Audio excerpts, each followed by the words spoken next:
Vos yeux viennent de s'ouvrir. Vous ne savez pas encore ce que cette journée vous réserve. Vous ne savez pas ce que cet écran va vous dire. Vous ne savez pas quel nom va apparaître dans vos notifications. Quelles nouvelles vont vous accueillir avant même que vous n'ayez pris votre première grande respiration, ni quel poids va s'abattre sur vous avant même que vos pieds ne touchent le sol. Vous ne savez pas si aujourd'hui sera le jour où cet appel téléphonique arrivera. Enfin, ou le jour où tombera une autre nouvelle à laquelle vous n'êtes pas préparé. Vous ne savez pas si cette journée exigera tout de vous ou si elle se révélera plus douce que vous ne le craigniez. Vous ne savez pas quelle conversation vous attend aujourd'hui, celle que vous redoutez tant ou celle qui vous surprendra par sa grâce au moment où vous vous y attendez le moins. Mais là, tout de suite, en cet instant précis, avant que quoi que ce soit ne vous atteigne, vous êtes ici. Vous avez choisi cela en premier. Vous avez appuyé sur lecture avant d'appuyer sur quoi que ce soit d'autre. Et ce simple choix compte déjà bien plus que vous ne le réalisez peut-être.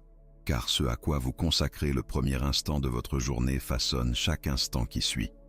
Non pas comme une garantie, non pas comme une formule magique qui rendrait la journée facile, mais comme une fondation, comme une direction, comme une posture du cœur que vous emporterez avec vous dans chaque pièce aujourd'hui, dans chaque conversation, dans chaque moment de pression, de décision ou de fatigue. Vous avez donné le premier instant à Dieu, avant les gros titres, avant la boîte de réception, avant la discussion de groupe, avant de faire défiler votre écran, avant que la moindre voix dans le monde n'ait pu vous dire qui vous êtes, de quoi vous devriez avoir peur ou ce qui vous manque. Vous avez donné le premier instant à Dieu. Ce n'est pas un détail. C'est l'essentiel. Il y a une raison pour laquelle l'ennemi combat les matins avec tant d'acharnement. Il sait que la première personne ou la première chose qui atteint quelqu'un le matin donne le ton à tout ce qui suit. Il sait que l'esprit, tout juste sorti du sommeil, est poreux et influençable d'une manière qu'il ne sera plus pour le reste de la journée. Il sait qu'une pensée plantée dans les 3 premières minutes de votre réveil voyagera avec vous jusqu'à midi.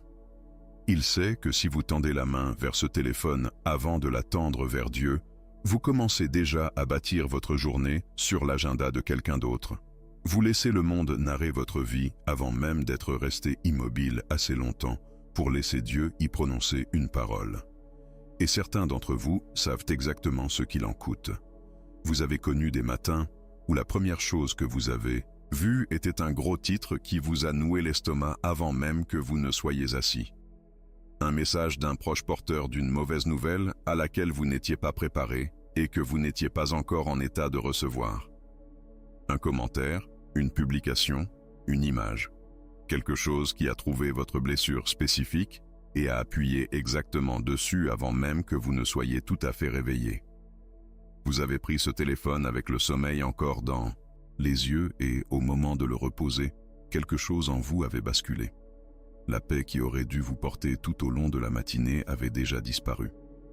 La gratitude qui était juste là, en attente, de l'autre côté de vos paupières, elle avait été remplacée avant même que vous n'ayez eu la chance de vous en saisir.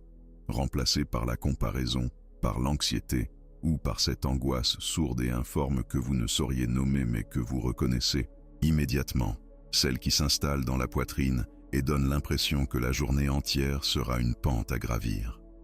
Cette prière est un mur. Cette prière est ce que vous construisez avant d'autoriser le bruit à vous atteindre. C'est ce que vous accomplissez et que le bruit ne peut défaire parce que vous l'avez fait en premier. Vous avez accédé à Dieu avant que le monde n'accède à vous, et cela compte d'une manière qui se manifestera tout au long de cette journée, parfois sans même que vous ne le remarquiez. Cette patience qui vous surprendra, cette inquiétude qui ne s'installera pas comme à son habitude, cette constance qui sera là quand vous en aurez besoin. Alors restez là, restez immobile, juste pour ces quelques minutes. Laissez patienter tout ce qui réclame votre attention. Tout sera encore là quand vous y reviendrez. Les notifications s'accumuleront, laissez-les faire. Les emails resteront non lus, laissez-les. Le monde continuera de tourner sans vous pendant encore un petit moment, et tout ira bien, car en cet instant, vous avez un endroit plus important où être. Vous avez rendez-vous avec celui qui vous a créé, et il a attendu ce moment. Il a attendu cela toute la nuit, le moment où vous ouvririez les yeux et vous tourneriez vers lui, avant de vous tourner vers quoi que ce soit d'autre. Et maintenant, vous l'avez fait. Et il est là. Il a toujours été là. Il n'est jamais parti. Il était présent à chaque heure de votre sommeil. Il est présent dans ce premier instant de réveil. Et il sera présent dans chaque détail que cette journée apportera. Allons à lui ensemble. Dieu, mon Père, je viens devant toi dans ce lieu paisible, dans ce moment charnière qui n'appartient encore à personne d'autre. Cet étroit couloir entre le sommeil et le plein poids de la journée. Le moment avant que l'obligation n'arrive. Le moment avant que le téléphone ne me dise ce qu'il pense que j'ai besoin de savoir. Je viens devant toi ici, dans ce silence, les mains vides et le cœur ouvert, avant de les avoir remplis de quoi que ce soit que le monde a hâte d'y déposer. Je viens à toi en premier. Je viens à toi en premier aujourd'hui. Non pas parce que je m'y suis correctement préparé. Non pas parce que je me sens particulièrement prêt, spirituellement fort ou débordant de foi ce matin. Non pas parce que j'arrive en ta présence avec chaque chose en ordre et un cœur déjà purifié. Je viens à toi en premier parce que je sais avec une certitude absolue que sans toi, je ne suis pas suffisant pour cette journée. Je viens à toi en premier parce que j'ai essayé l'autre méthode, celle qui consiste à remplir mon esprit d'informations avant de le remplir de toi, celle qui consiste à vérifier ce que le monde attend de moi avant de consulter celui qui m'a créé et qui m'aime. Et je sais ce qu'il en coûte. Je sais à quel point une journée semble différente lorsqu'elle est bâtie sur le sable de ma propre force et de ma propre planification, par rapport à lorsqu'elle est bâtie sur le fondement d'être d'abord resté dans ta présence, en me rappelant qui je suis, à qui j'appartiens et ce qui compte réellement. Alors me voici, Seigneur. Me voici avant que la journée n'ait pris la moindre forme. Me voici avant que la pression n'arrive, avant que le programme ne soit fixé et avant que le bruit ne devienne assourdissant. Me voici dans le premier et le meilleur instant, pour te l'offrir en retour. Je te choisis en premier. Je veux commencer cette prière par merci, parce que la gratitude est la bonne porte à franchir. Non pas parce que j'y suis obligé, non pas par formalité, mais parce que lorsque je franchis la porte de la gratitude, tout à l'intérieur semble différent de lorsque je franchis la porte du besoin, de la peur ou de la frustration. Et je choisis, ce matin, de franchir d'abord celle de la gratitude. Merci mon Dieu. Merci de m'être réveillé. Merci pour un matin de plus, car je sais vraiment que me réveiller est un cadeau que je n'ai pas mérité. Mes poumons ont fait ce qu'ils font toute la nuit sans que j'y pense. Mon cœur a gardé son rythme sans ma supervision. Le sang a circulé dans chaque partie de mon corps sans que je ne le demande. Le souffle est entré et sorti de moi dans l'obscurité, et la vie est restée en moi pendant toutes ces heures où je n'avais pas conscience de vivre, et rien de tout cela n'était de mon fait. C'était toi. C'était toi qui me soutenais pendant la nuit, tenant ma vie entre tes mains comme tu la tiens depuis avant ma naissance, et je ne considère pas cela comme un dû ce matin. Merci pour tes compassions qui se renouvellent. Pas d'anciennes compassions, étirées jusqu'à la corde. Pas une miséricorde dont je dois m'excuser d'avoir encore besoin. De nouvelles compassions, les tiennes, toutes fraîches ce matin, qui m'attendaient à l'ouverture de mes yeux. Hier n'est plus. Quoi qu'il s'y soit passé, quoi que j'ai fait ou manqué de faire, quoi que j'ai dit ou n'aurais pas dû dire, quoi que j'ai retenu alors que j'aurais dû lâcher prise, c'est hier. Et tes compassions sont nouvelles ce matin. Cela signifie que je n'entre pas dans cette journée en portant le poids de tous mes hier. C'est bouleversant, Seigneur. C'est la chose la plus radicale qui soit. Tu n'exiges pas que je solde tous mes comptes avant de me rencontrer le matin. Merci pour la grâce. Merci pour la grâce. Merci pour cette grâce qui va plus loin que mes échecs. Merci pour ce genre d'amour qui ne dépend ni de ma constance, ni de ma valeur, ni de mes performances spirituelles. Merci pour le fait que ton amour, pour moi, a été scellé avant même que je n'ai fait quoi que ce soit pour le mériter ou le ruiner. Que rien de ce que j'ai fait depuis ne l'a changé, et que rien de ce que je ferai aujourd'hui ne le changera non plus. Merci pour le corps qui m'a porté jusqu'ici, pour des yeux qui voient, pour des membres qui bougent, pour un esprit qui fonctionne. pour ces 10 000 bénédictions ordinaires que je traite comme un simple décor, parce qu'elles ont toujours été là. Alors quand... Vérité, ce sont des cadeaux, chacune d'entre elles. Il y a des gens qui se sont réveillés dans la douleur ce matin. Il y a des gens qui se sont réveillés dans un lit d'hôpital ce matin. Il y a des gens qui ne se réveilleront pas du tout, et leurs familles sont déjà en train de le découvrir. Et l'ordinaire de mon matin, ce matin que j'aurais pu être tenté de qualifier d'ennuyeux, est une grâce que je ne mérite pas et que je veux reconnaître. Merci pour les personnes qui m'aiment. Merci pour chaque personne dans ma vie qui choisit d'y être, qui est présente, qui reste. Merci à celui ou celle qui m'a parlé de toi en premier. Merci pour l'Église, la prière, la parole, le chant qui m'ont atteint au moment où j'en avais besoin. Merci pour la fidélité silencieuse de tous ceux qui ont prié pour moi, que je l'ai su ou non. Merci d'être toujours à l'œuvre, dans ma vie, dans ma famille, dans la vie des personnes que je porte dans cette prière, chaque matin. Merci de ne pas en avoir terminé. Merci pour le fait qu'aucune situation de ma vie n'est devenue trop compliquée pour toi, qu'aucune personne que j'aime ne s'est égarée si loin que tu ne sois déjà à sa recherche, et qu'aucune porte fermée ne l'a été par une serrure que tu ne puisses ouvrir. Seigneur, parce que je suis honnête avec toi, parce que ceci était réel et non une simple récitation, j'ai besoin de déposer quelque chose avant d'aller plus loin. Certains d'entre nous sont venus à cette prière ce matin en portant quelque chose qui a dormi avec nous. Tu sais ce que c'est. Nous savons ce que c'est. L'inquiétude qui était là quand nous nous sommes endormis et qui était de nouveau là au moment de notre réveil, patiente et implacable. Le chagrin qui vit en nous comme le climat. Il n'y a pas toujours de tempête, mais il est toujours là, teignant chaque chose. La peur pour une personne que nous aimons, que nous serrons si fort qu'elle est devenue une forme de douleur à part entière.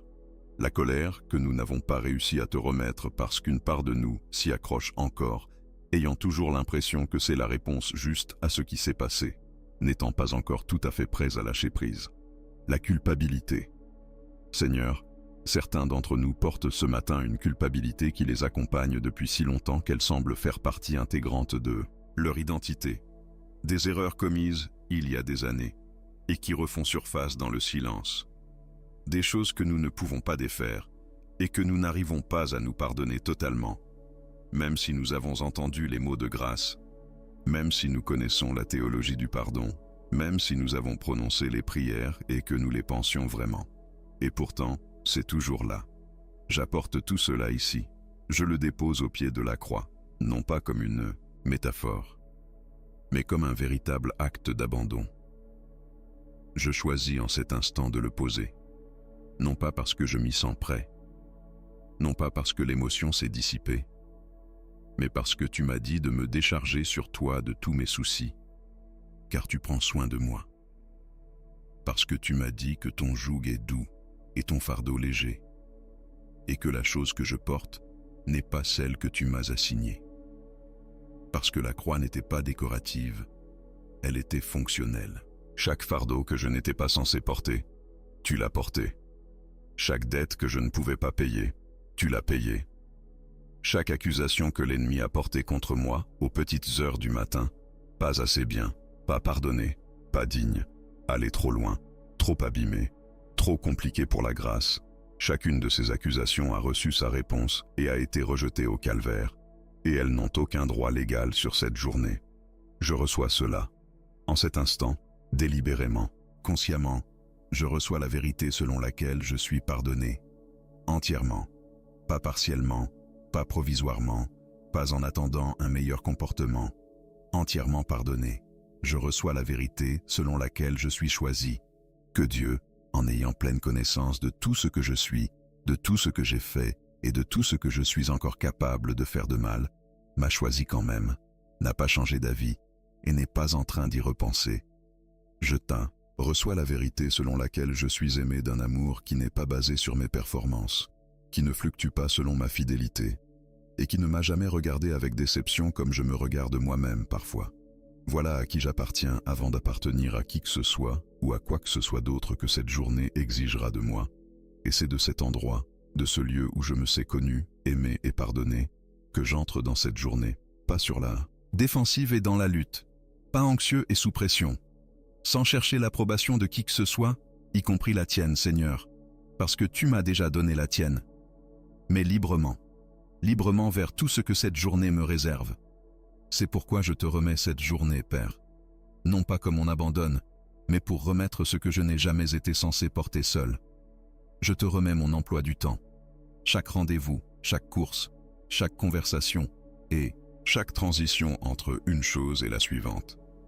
Les choses qui sont notées dans mon agenda et celles qui vont arriver à l'improviste, exiger mon attention et bouleverser tout ce que j'avais prévu. Tu es déjà là dans chaque aspect.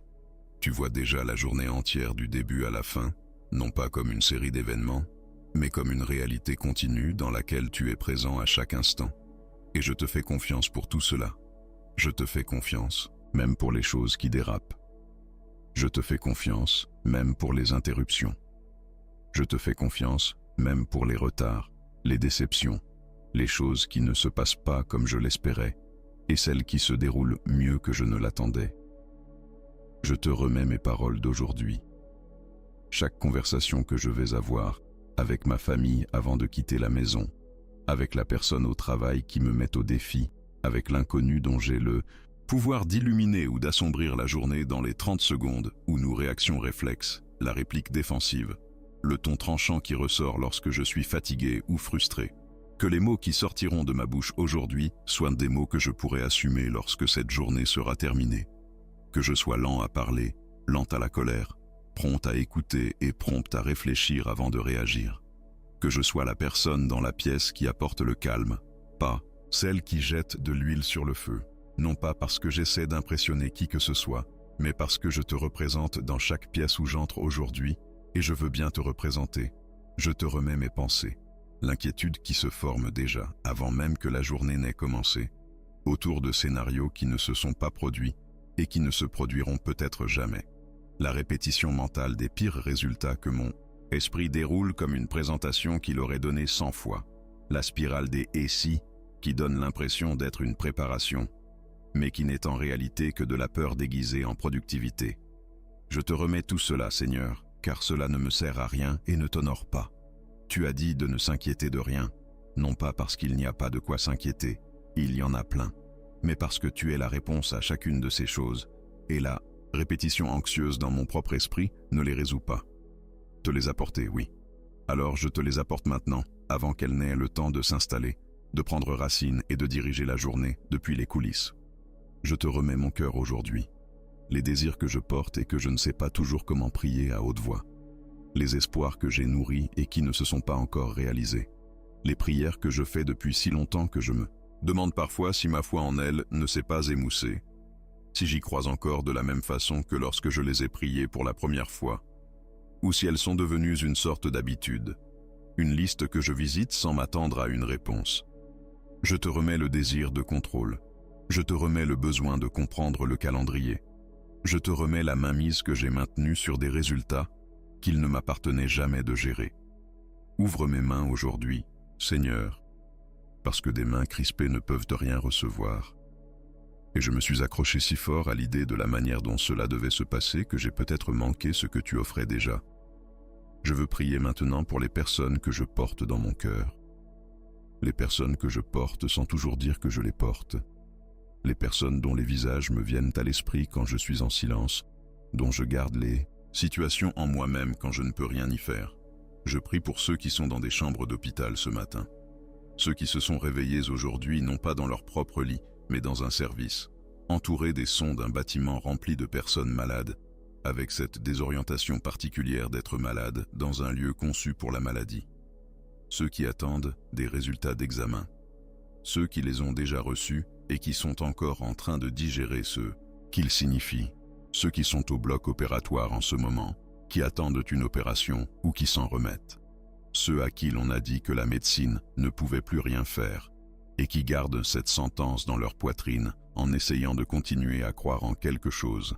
Seigneur, tu es dans chacune de ces chambres, tu es au chevet de chacun de ces lits, tu n'es pas confiné au sanctuaire et au dimanche matin, tu es aux soins intensifs, tu es dans le service d'oncologie, tu es dans cette chambre où le moniteur bip, où la perfusion coule et où la famille est assise sur des chaises en plastique essayant de tenir le coup. Tu es là, tu ne détournes pas le regard, et tu n'as oublié aucune de ces personnes. Guéris-les, Seigneur, guéris-les. Touche les tissus malades et prononce la vie sur eux. Proclame la restauration sur les cellules qui ont dysfonctionné. Proclame la paix sur le système nerveux submergé par les signaux de douleur. Proclame la force aux membres devenus faibles. Insuffle ton souffle dans les poumons qui peinent. Proclame la clarté à l'esprit embrouillé. Étends ta main dans chaque corps pour lequel les médecins n'ont plus d'explication et fais ce que toi seul peux faire. Tu n'es pas limité par ce que disent les scanners. Tu n'es pas limité par ce que le spécialiste a trouvé. Tu es le Dieu qui a formé chaque corps à l'origine. Tu connais chaque système de chaque personne. Et tu es entièrement capable de faire ce que personne dans ce bâtiment ne peut faire. Et même là où la guérison ne prend pas la forme que nous demandons, donne la paix. Donne la paix qui surpasse toute intelligence. Donne la paix qui maintient les gens debout au milieu de nouvelles qui devraient les briser. Donne cette paix qui n'est pas l'absence de peur, mais qui est plus grande que la peur. Assieds-toi avec ceux qui souffrent, qu'ils se sentent moins seuls. Je prie pour ceux qui sont assis dans leur voiture, sur un parking, avant de commencer un long et difficile service. Peut-être est-il tôt. Il fait encore nuit, ou le jour se lève à peine, avec le moteur qui tourne et la radio éteinte. Ils sont dans ce moment suspendus entre la sécurité de la voiture et les exigences du bâtiment. C'est peut-être un hôpital où c'est eux qui prodiguent les soins. C'est peut-être une école où ils portent les besoins de 30 enfants chaque jour. C'est peut-être un entrepôt, un magasin, un centre d'appel, une cuisine, une maison de retraite. Peut-être sont-ils épuisés avant même de commencer. Peut-être ne sont-ils pas sûrs d'avoir ce qu'il faudra pour affronter la journée. Trouve-les sur ce parking, Seigneur. En ce moment même, dans cette voiture, qu'ils ressentent ta présence avant que les portes ne s'ouvrent et que les exigences ne commencent. Fais-leur savoir qu'ils n'y entrent pas seuls. Fais-leur savoir que la force dont ils ont besoin et qu'ils ne trouvent pas en eux-mêmes en ce moment est disponible, qu'elle t'appartient, et que tu la donnes librement à ceux qui la demandent. Je prie pour ceux qui sont assis à la table de la cuisine avec une tasse de café qui refroidit à côté d'eux parce qu'ils sont trop lourds à l'intérieur pour la boire. Ceux qui ont devant eux des factures dépassant le solde dont ils disposent. Ceux qui regardent leurs économies fondre sans savoir comment l'arrêter. Ceux qui ont été licenciés le mois dernier ou la semaine dernière, qui ont envoyé des candidatures sans recevoir de réponse, qui essaient de tenir bon devant leur famille et s'effondrent en privé. Ceux qui regardent une entreprise qu'ils ont bâtie de rien lutter pour survivre. Ceux qui avaient un plan, qui l'ont vu s'effondrer et qui essaient maintenant de construire un nouveau plan à partir des décombres de l'ancien. Seigneur, tu es le Dieu qui pourvoit. Tu n'as jamais laissé l'un de tes enfants mourir de faim. Pas un seul. Tu as pourvu dans les déserts. Tu as pourvu à travers des personnes qui ignoraient avoir été envoyées. Tu as pourvu avec un timing si parfait qu'on ne pouvait le qualifier de miraculeux qu'avec le recul. Je te fais confiance pour pourvoir aux besoins de chaque personne qui prie cette prière et qui se trouve dans une situation de manque. Je te fais confiance pour ouvrir les bonnes portes, pour envoyer les bonnes personnes, pour montrer le chemin quand l'issue n'est pas encore visible. Pourvois, aujourd'hui, de manière spécifique et tangible. Pourvois. Je prie pour ceux qui sont en deuil, ceux qui ont perdu quelqu'un et qui en sont encore au premier jour, à vif et désorientant, quand la perte n'est pas encore devenue quelque chose avec laquelle ils peuvent vivre, alors que le monde a repris ses rythmes normaux et qu'ils se tiennent au milieu de cette normalité en s'y sentant complètement étrangers. Et pour ceux qui sont plus avancés, des mois ou des années plus tard, et qui découvrent que le chagrin ne se termine pas, qu'il change juste de forme, et qu'il y a des matins où il arrive avec la même acuité qu'au début. Seigneur, tu connais le deuil. Tu t'es tenu devant la tombe de Lazare et tu as pleuré, non pas parce que tu ne savais pas ce que tu allais faire, mais parce que le chagrin comptait pour toi. La douleur de ceux que tu aimais comptait pour toi. Leur tristesse t'a ému. Et donc, le chagrin de ceux qui écoutent cette prière en ce moment t'émeut aussi. Tu n'es pas insensible. Tu n'es pas distant face à la tristesse. Tu es près de ceux qui ont le cœur brisé. Ce n'est pas juste une phrase réconfortante, c'est la description de l'endroit où tu choisis d'être. Sois près de ceux qui sont en deuil aujourd'hui. Proches. Plus proches que leur douleur. qu'ils ressentent cette proximité même lorsqu'ils ne peuvent pas la formuler. Que quelque chose les atteigne aujourd'hui, un mot, un souvenir, un moment de beauté auquel ils ne s'attendaient pas, qui leur rappelle qu'ils sont soutenus, qu'ils puissent porter leur chagrin tout en se sachant soutenus. Je prie pour ceux qui se sentent seuls, ceux dans des appartements qui résonnent de vide, ceux qui sont entourés de monde et qui se sentent pourtant profondément seuls d'une manière qu'ils ne peuvent expliquer à personne. Ceux qui accomplissent les gestes d'une vie bien remplie et qui rentrent chez eux pour trouver un sentiment de vide au centre de celle-ci. Ceux qui n'ont pas eu l'impression d'être véritablement vus par une autre personne depuis plus longtemps qu'ils ne veulent l'admettre. Tu les vois, Seigneur. Tu vois chacun d'entre eux. Et tu ne te satisfais pas de leur solitude. Tu ne regardes pas leur isolement en disant que c'est bien ainsi, que c'est la vie. Tu es un Dieu qui donne une famille à ceux qui sont isolés. Tu es un Dieu qui tisse des liens entre les gens pour former une communauté. Pousse la solitude des personnes isolées aujourd'hui vers la connexion. Encourage-les à tendre la main. Donne-leur le courage de passer cet appel. Ouvre la porte de l'amitié à un moment inattendu.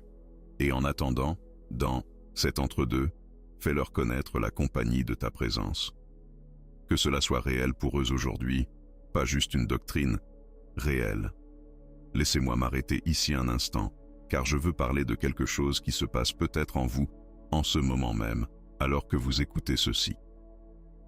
Certains d'entre vous sont venus à cette prière aujourd'hui avec une foi au plus bas. Vous n'êtes pas venus avec un cœur débordant et un esprit confiant. Vous êtes venus avec des doutes, ou de la déception, ou une lassitude intime et silencieuse face à la vie spirituelle.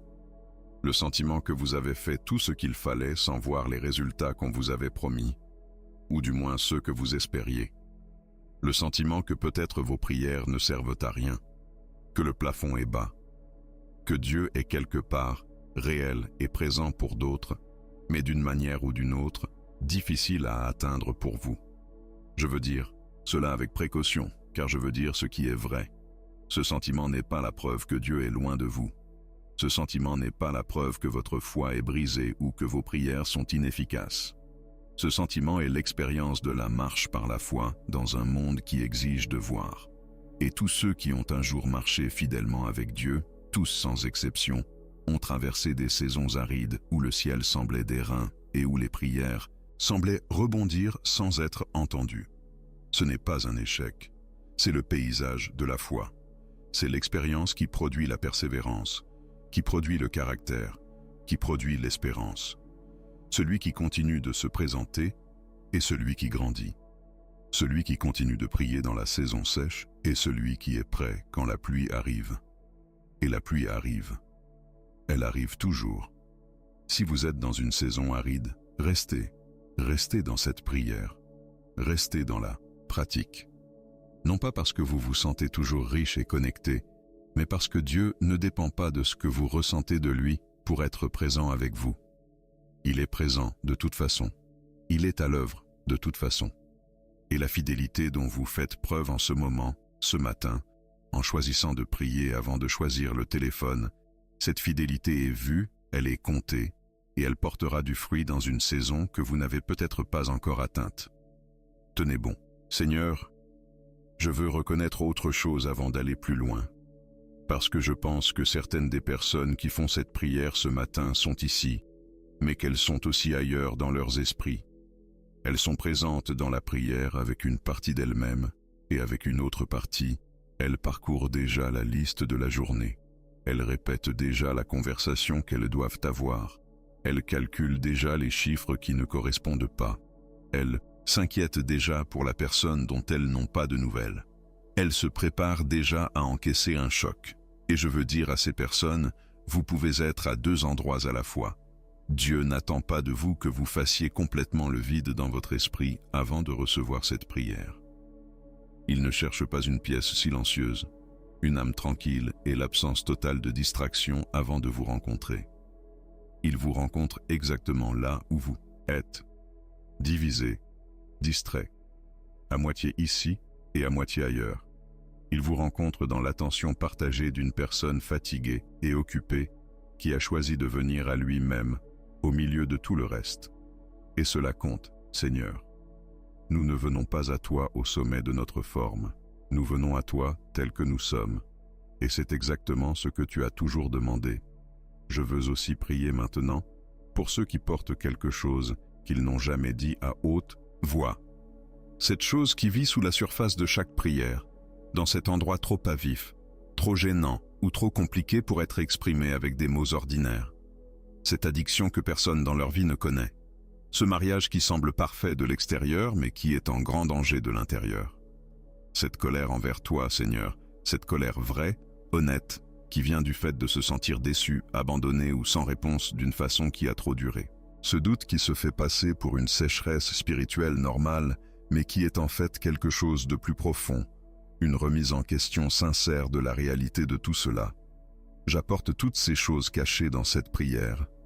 Je fais de la place pour toutes les choses qui sont trop lourdes, trop sensibles ou trop honnêtes pour les mots ordinaires que les gens prient en public. Dieu, tu connais chacune de ces choses. Tu sais ce qui est porté silencieusement dans le cœur de chaque personne qui prie cette prière en ce moment, et rien de tout cela ne te choque. Tu n'es pas repoussé par l'honnêteté. Tu n'attends pas des gens qu'ils se purifient avant de les recevoir. Tu es le Dieu qui a couru vers l'enfant prodigue alors qu'il était encore loin, pas quand il s'était lavé et avait préparé ses excuses. Tu as couru vers lui dans la boue. Cours vers ceux qui sont dans la boue ce matin. Ceux qui ne savent pas comment demander. Quoi? Demander, ni si cela vaut la peine de demander. Cours vers eux, qu'ils se sentent retrouvés. Seigneur, je veux dire un mot maintenant pour ceux qui sont fatigués de tenir bon. Ceux qui ont été fidèles pendant si longtemps et qui ont vu si peu de changements, que le simple fait de tenir bon est devenu le plus difficile acte de foi qu'ils accomplissent. Ceux qui se tiennent dans la prière pour un enfant prodigue depuis des années, un fils plongé dans l'addiction, une fille qui a tourné le dos à tout ce qu'on lui a enseigné, un mari parti quelque part d'inaccessible, une femme devenue froide d'une manière qui semble permanente. Ceux qui ont continué à croire en la restauration de leur mariage à travers des années de difficultés qui auraient dû pousser la plupart des gens à propre délivrance d'un schéma ou d'une douleur qui est dans leur vie depuis si longtemps qu'ils commencent à ressembler à une partie d'eux-mêmes. Je prie pour ces personnes spécifiquement. Je les appelle par ce qu'elles sont. Les fidèles, ceux qui n'ont pas abandonné, ceux qui sont revenus chaque matin, qui ont continué à prier et à croire, même quand garder la foi leur coûtait quelque chose. Ceux qui continuent de se présenter, de choisir Dieu en premier, de persévérer à travers l'aridité, la difficulté et les silences apparents. Dieu vous voit. Plus que de vous voir, il vous honore. Votre fidélité dans le secret est la monnaie du royaume, et elle n'est pas perdue, elle ne s'évapore pas, elle s'accumule. Chaque prière fidèle, chaque offrande matinale, chaque fois que vous avez choisi la foi plutôt que le désespoir, chaque fois que vous vous êtes relevé et êtes revenu, tout cela est conservé, et Dieu qui est juste ne l'oubliera pas. Je déclare sur vous, vous les fidèles, votre saison arrive. Ce qui a été lent n'est pas arrêté. Ce qui semble retardé n'est pas refusé. Ce qui semblait impossible ne l'est pas pour celui qui le tient entre ses mains. Il n'a pas abandonné votre enfant prodigue, il n'a pas abandonné votre mariage, il n'a pas abandonné votre corps, votre situation, ni le rêve qu'il a placé en vous. Il est le Dieu qui achève ce qu'il commence, et il a commencé quelque chose en vous, et il n'en a pas terminé. Tenez bon, vous le verrez. Nous déclarons ce matin, tous ensemble, chaque personne priant cette prière de « journée que l'Éternel a faite ». Pas une journée faite par les gros titres, pas une journée faite par la bourse, pas une journée faite par le gouvernement, pas une journée faite par le chagrin, la peur ou le poids accumulé de nos erreurs passées. C'est ici la journée que le Seigneur a faite, et elle lui appartient avant d'appartenir à qui que ce soit ou à quoi que ce soit d'autre. Et nous choisissons de la recevoir comme un cadeau, quelle que soit la façon dont elle arrive, la forme qu'elle prend, et quel que soit le climat. Nous déclarons que nous entrons dans cette journée couverts par une grâce qui est plus grande que nos trébuchements, couverts par une miséricorde qui répondra à chaque instant de notre insuffisance aujourd'hui. Et il y aura des moments d'insuffisance, et c'est très bien ainsi, car la couverture est totale. Couvert par la présence d'un Dieu qui ne vient pas prendre de nos nouvelles de temps à autre quand il en a le temps, mais qui est avec nous constamment, sans interruption, sans condition, à chaque heure, dans chaque pièce, dans chaque course banale, dans chaque conversation importante et dans chaque moment de calme entre les deux. Nous déclarons que toute arme forgée contre nous aujourd'hui sera sans effet. Ni l'arme de la peur, ni l'arme de la comparaison, ni l'arme de la condamnation, ni l'arme de la confusion, ni l'arme du découragement qui vous trouve en plein milieu de l'après-midi, quand la journée s'est alourdie et que la fin semble lointaine, ni l'arme de la voix de l'ennemi qui tente de s'infiltrer par le bruit de l'écran du téléphone, la pression des attentes des autres et le rythme sourd et constant de nos propres doutes. Aucune de ces armes ne prospérera. Nous n'entrons pas dans cette journée comme des personnes sans défense. Nous y entrons couverts, soutenus, connus et, spécifiquement, soigneusement, personnellement aimés. Nous déclarons que le bonheur et la grâce nous accompagneront aujourd'hui. Ce n'est pas juste un verset que nous avons mémorisé, c'est une réalité vivante et active. Partout où nous marchons, la bonté nous a précédés, préparant déjà le terrain. Partout où nous allons, la grâce nous a précédés, traçant déjà la voie. Nous ne traquons pas la grâce comme si elle était rare et rationnée. La grâce est partout où nous sommes sur le point d'aller. La miséricorde est déjà dans la pièce d'à côté, avant même que nous n'y entrions. Nous sommes entourés, Seigneur, et nous le savons. Nous déclarons que nous sommes suffisants pour aujourd'hui, pas par notre propre force, pas par notre propre sagesse, pas par notre propre patience, notre propre sang-froid ou notre propre capacité, qui certains jours semblent bien minces, mais en lui, nous sommes suffisants. En lui, nous sommes plus que suffisants. Parce que sa puissance s'accomplit dans la faiblesse, que nous apportons beaucoup de faiblesse dans cette prière, et que cela ne le frustre pas. Cela ne le surprend pas. Il en est glorifié. Il a l'occasion de se manifester précisément là où nous ne pouvons pas combler le vide, et c'est exactement là que réside le miracle. Nous déclarons que le nom de Jésus est au-dessus de tout nom qui nous a troublés ce matin, au-dessus du nom du diagnostic, au-dessus du nom de la dette, au-dessus du nom de la relation brisée, au-dessus du nom de la peur qui s'est tapie dans un coin de notre esprit toute la semaine, patiente et persistante. Au nom de Jésus, chacune de ces choses plie le genou.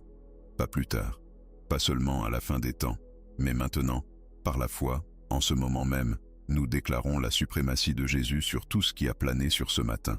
C'est sous ses pieds. Il est au-dessus de tout cela, nous nous tenons avec lui, et par conséquent, nous nous tenons au-dessus aussi.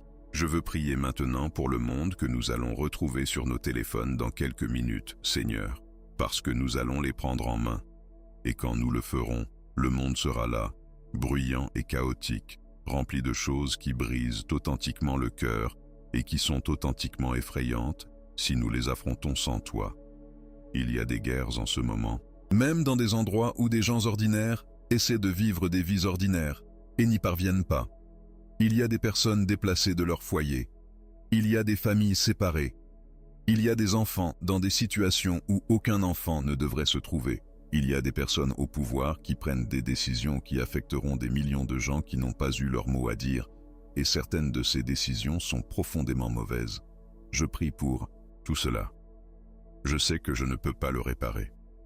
Je sais qu'une seule prière de ma part ne mettra pas fin à une guerre, ne renversera pas un système injuste et ne nourrira pas chaque enfant qui ira se coucher le ventre vide ce soir. Mais je sais que la prière atteint des lieux que rien d'autre ne peut atteindre. Je sais que lorsque le peuple de Dieu prie, quelque chose bouge. Pas toujours d'une manière que nous pouvons voir ou mesurer, mais quelque chose bouge. La réalité spirituelle se déplace. Les personnes qui sont sur le terrain, accomplissant le travail de justice, de miséricorde et de compassion, sont fortifiées. Les personnes qui doivent être au bon endroit au bon moment s'y retrouvent d'une manière qu'elles ne peuvent expliquer. Alors j'ajoute ma prière aux prières de chaque personne qui intercède pour ces lieux de ténèbres ce matin. Je l'ajoute aux millions de prières qui s'élèvent en ce moment du monde entier, de la part de croyants qui choisissent l'intercession plutôt que le désespoir. Et j'ai confiance, Seigneur, que tu les entends. J'ai confiance que tu n'es pas insensible à la souffrance de ce monde. J'ai confiance que ton cœur se brise pour ce qui se passe et que tu es déjà à l'œuvre à l'intérieur. Non pas en le causant, jamais en le causant, mais en le rachetant, en y apportant la lumière, en y envoyant ton peuple comme porteur d'espoir. Fortifie ceux qui aident, Fortifie les travailleurs humanitaires qui sont sur le front depuis si longtemps qu'ils puisent dans leurs dernières réserves. Fortifie les médecins qui travaillent dans les zones de conflit avec presque aucun matériel et presque sans sommeil. Fortifie les enseignants qui soutiennent des enfants qui s'effondrent. Fortifie les défenseurs des droits qui crient justice dans des salles où personne ne semble écouter. Fortifie les pasteurs, les prêtres, les imams, les rabbins et les leaders spirituels qui essaient de maintenir leur communauté unie au milieu de la fracture sociale. Fortifie les fidèles ordinaires qui se contentent d'être présents, jour après jour, dans leurs vies ordinaires, en choisissant la gentillesse, la générosité, la décence et l'amour, ce qui en soi est un acte radical dans un monde qui avance à toute vitesse dans d'autres directions. Que ton règne vienne, Seigneur, que ton règne vienne véritablement. Pas comme une idée théologique, pas seulement comme un espoir futur, mais maintenant, faisant irruption, s'imposant. Que la justice vienne là où elle a été absente, que la miséricorde vienne là où il y a eu de la dureté, que la vérité vienne là où les mensonges ont régné, que l'amour vienne, l'amour véritable, celui qui coûte quelque chose, dans les endroits où il a été remplacé par la performance, la transaction et l'utilisation mutuelle. Que ta volonté soit faite, sur la terre, ici, en ce jour, dans ce monde, dans la ville que mes pieds fouleront aujourd'hui, dans le quartier que je traverserai, dans le foyer où je reviendrai, en moi. Que ta volonté soit faite en moi d'abord, puis que ce qui est en moi rayonne dans le monde qui m'entoure et change la température de chaque pièce dans laquelle j'entre. Seigneur, je reviens maintenant à la chose par laquelle ce matin a commencé. Le téléphone. Je vais le prendre en main dans quelques minutes et je veux te demander quelque chose de spécifique à ce sujet. Garde mes yeux, garde mon esprit, garde mon cœur de ce que cet écran va essayer de me faire aujourd'hui, parce que cet écran excelle à trouver ce dont j'ai déjà peur et à l'amplifier. Il excelle à trouver là où je me sens insuffisant et à me montrer quelque chose qui m'y fait sentir encore plus. Il excelle à tirer mon attention du moment présent que je vis pour la placer dans un monde d'images, de voix, de mises à jour et d'opinions qui appartiennent à la vie d'autres personnes et qui n'ont aucune incidence immédiate sur la mienne, mais qui d'une manière ou d'une autre me consument quand même. Je veux être sage aujourd'hui quant à ce que je regarde et combien de temps je le regarde. Je veux avoir la lucidité de remarquer quand je n'utilise plus le téléphone, mais que le téléphone m'utilise. Je veux remarquer quand faire défiler mon écran cesse d'être informatif ou de me connecter pour devenir autre chose, un engourdissement, une évasion, une façon de fuir la texture réelle de la vie que je vis en ce moment.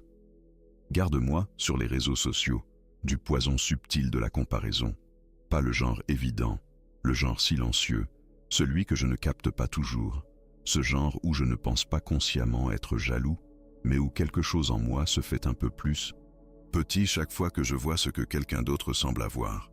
Le mariage qui a l'air plus facile, le corps qui a l'air plus beau, la carrière qui semble plus importante, la foi qui paraît plus joyeuse, la famille qui semble plus unie. Rien de tout cela n'est l'image complète, je le sais, mais le savoir ne me protège pas toujours de le ressentir. Garde-moi. Rappelle-moi que ma vie est ma vie, que c'est la vie que tu m'as donnée et à laquelle tu m'as invité, et qu'elle ne vaut pas moins que celle de n'importe qui d'autre parce qu'elle est différente. Garde-moi des informations, de la même manière que la vérité protège de l'anxiété. Je ne veux pas être ignorant. Je veux être informé. Mais je veux absorber le poids du monde sans en être écrasé. Aide-moi à lire, regarder et écouter depuis un lieu de stabilité, depuis ce lieu que j'ai bâti ce matin, juste ici, dans cette prière. Que le sol soit solide sous mes pieds avant que le poids ne s'abatte sur moi. Donne-moi la sagesse concernant mon temps aujourd'hui. Ces minutes que je donne à cet écran. Cette façon dont une minute devient 5, puis 5 deviennent 40, et quand je lève les yeux, la matinée a disparu sans que j'y ai été présent un seul instant. Donne-moi la présence d'esprit de poser le téléphone. Donne-moi la capacité d'être dans la pièce où je suis réellement, avec les personnes qui sont réellement devant moi, dans le moment qui se passe réellement autour de moi. Ne pas jouer à être présent pour la caméra. Être réellement présent. Réellement là. Que la première chose à laquelle j'ai accordé mon attention ce matin, toi, soit la chose vers laquelle je reviens tout au long de la journée. Non seulement dans une prière formelle, mais dans ce petit retour intérieur constant qui garde une personne centrée. La courte prière murmurée sur le parking, le moment de calme dans l'ascenseur, les 30 secondes de gratitude dans la voiture avant d'entrer. Fais que je sois cette personne aujourd'hui qui est constamment, discrètement en contact avec toi, même dans le bruit, même dans la précipitation, même dans les moments où la journée m'échappe et où rien ne se passe comme prévu. Il y a une réflexion que je veux mener avec toi un instant, Seigneur. Quelque chose qui, je crois, va plus loin que le simple téléphone. Le téléphone n'est que la version actuelle de la plus vieille tentation humaine. Nous remplir d'abord de quelque chose d'autre que toi. Avant le téléphone, c'était la télévision. Avant la télévision, c'était la radio. Avant la radio, c'était le journal. Avant le journal, c'était la place du village. Et avant la place du village, c'était l'idole à la porte de la ville. Dans chaque génération, dans chaque culture, dans chaque forme de civilisation humaine, il y a eu quelque chose qui s'est présentée comme la première chose, la chose à consulter avant de consulter Dieu. L'oracle avant la prière, le marché avant l'autel, le conseil avant le trône, l'impulsion de tendre la main vers quelque chose de présent, de tangible et d'immédiatement stimulant, avant de tendre la main vers le Dieu qui est présent mais pas toujours de façon visible. Cette impulsion est aussi vieille que le jardin d'Éden. Et la version de notre génération est extraordinairement puissante. Le téléphone n'est pas qu'une distraction. C'est un instrument de précision conçu par certains des esprits les plus brillants sur Terre, optimisé avec tous les outils que la psychologie comportementale pouvait offrir, pour capturer votre attention et la retenir. Il connaît vos habitudes. Il sait ce qui vous fait vous attarder. Il sait ce qui vous fait vous sentir bien pendant 3 secondes pour ensuite vous laisser vide.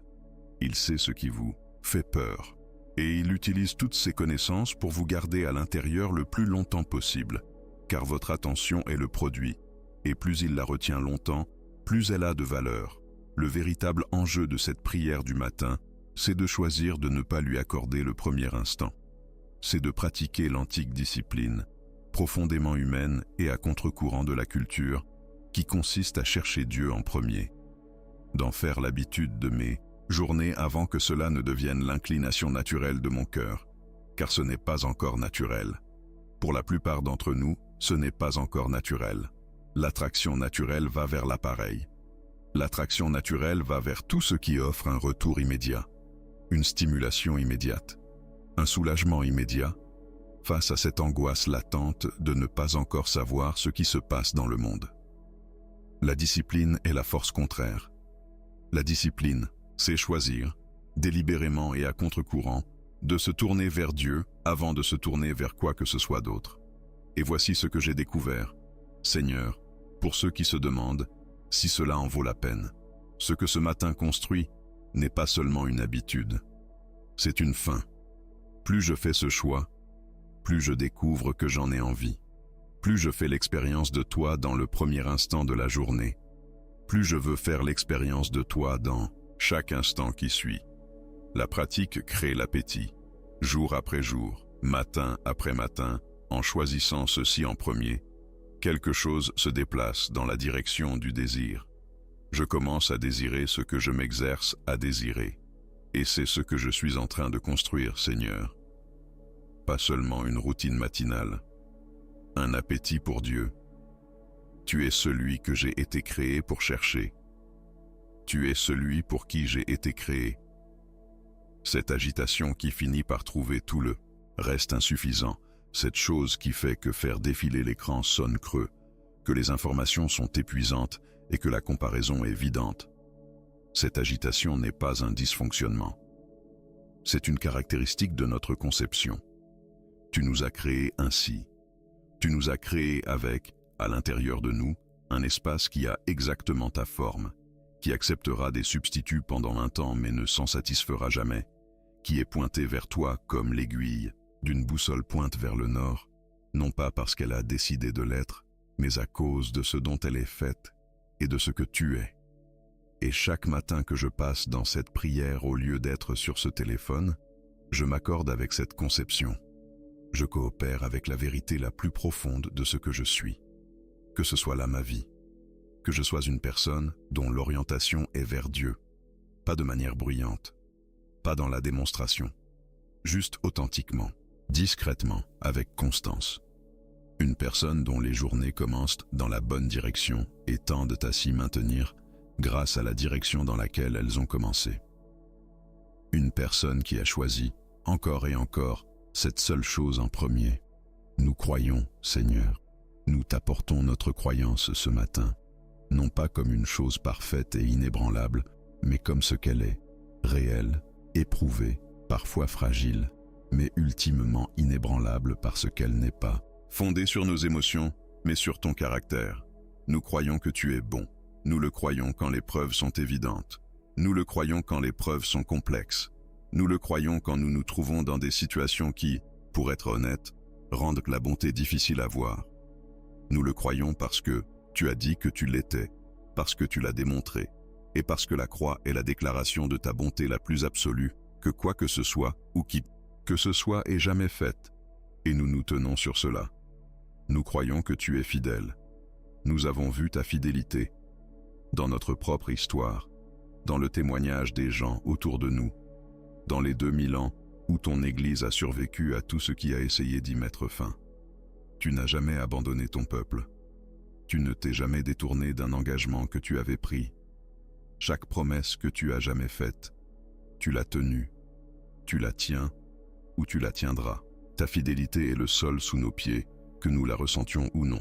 Nous croyons que tu es là, présent, pas comme une proposition théologique, mais comme une présence réelle et concrète, dans cette pièce, dans cette voiture, dans cette cuisine, où que soit assise, en ce moment même, chaque personne écoutant cette prière. Tu es dans la pièce, tu es dans ce moment, tu as entendu chaque mot de cette prière, tu la reçois, et tu es ému par la foi qui nous a amenés ici, ce matin, aussi imparfaite, tâtonnante et incertaine que soit cette foi. Nous croyons que cette journée est entre tes mains. Chaque heure qui la compose, chaque conversation, chaque décision, chaque instant où nous avons l'opportunité de choisir l'amour ou non, de choisir la patience ou non, de choisir la confiance ou non. Tout cela est entre tes mains et tu n'en gaspilleras pas une seule seconde.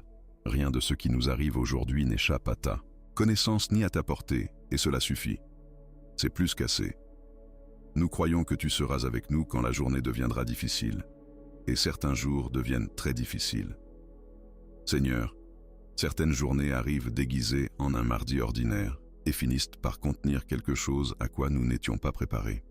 Un appel téléphonique, un diagnostic, la fin de quelque chose, le début de quelque chose que nous n'avions pas demandé. Tu seras avec nous dans ces moments-là, non pas comme un concept, mais comme une présence réelle, ancrée, qui nous soutient.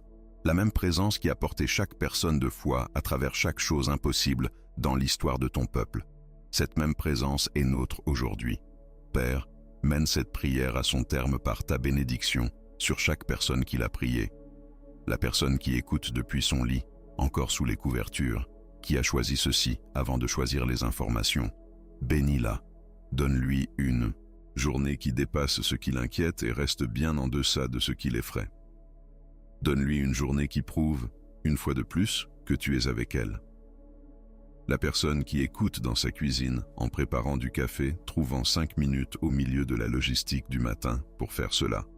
Bénis-la, que ces 5 minutes se multiplient tout au long du reste de la journée. Qu'il y ait en elle aujourd'hui une qualité de paix qu'elle ne peut expliquer et que les autres remarquent. La personne qui écoute dans sa voiture, assise sur le parking ou dans son allée, qui fait cela avant de marcher vers quelque chose de difficile, bénis-la. Marche devant elle à travers chaque porte aujourd'hui. Fraye un chemin là où il a besoin d'y avoir un chemin. Donne-lui les mots exacts quand les mots comptent. La personne qui est loin de Dieu et qui est tombée sur cette vidéo pour des raisons qu'elle ne comprend pas tout à fait, bénis-la plus que quiconque. Que ce soit le début de quelque chose, que ce soit le matin dont elle se souviendra plus tard comme celui où quelque chose a basculé. Attire-la complètement à toi, Seigneur, jusqu'à la maison. Merci pour ce temps. Merci pour cette communauté de prière matinale qui traverse les fuseaux horaires, les langues et les circonstances de la vie, et qui, d'une manière ou d'une autre, se rassemble autour de la même foi, au même nom, vers le même Dieu. Merci pour cette discipline quotidienne, ordinaire et extraordinaire, de te chercher en premier. Marche devant nous maintenant. Marche devant nous dans chaque pièce où nous sommes sur le point d'entrer, chaque conversation que nous sommes sur le point d'avoir, chaque instant de cette journée dont nous ignorons encore l'arrivée. Nous y entrons comme t'appartenant. Nous y entrons couverts. Nous y entrons en croyant. Au nom de Jésus. Amen. Si cette prière a signifié quelque chose pour vous ce matin, voulez-vous la partager avec quelqu'un qui en a besoin aujourd'hui?